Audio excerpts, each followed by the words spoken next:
প্রতিটা কর্মই সুন্দর যদি আপনি সুন্দরভাবে তা উপস্থাপন করতে পারেন।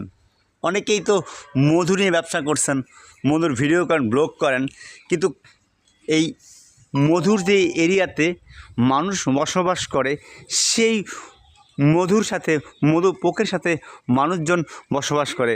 দেখতেই পাচ্ছেন বাচ্চারা কিভাবে অপেক্ষমান।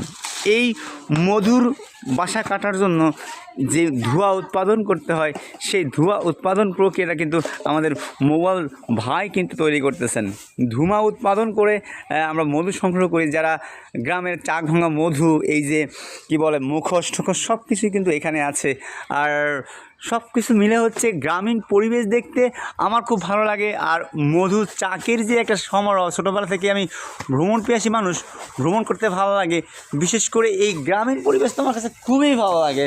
আমি সময় পেলেই কিন্তু এই গ্রামীণ পরিবেশ আসি।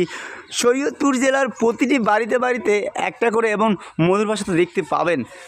শরীয়তপুর শহর দেখার জন্য আবারও আপনাদেরকে সুস্বাগতম জানাচ্ছি।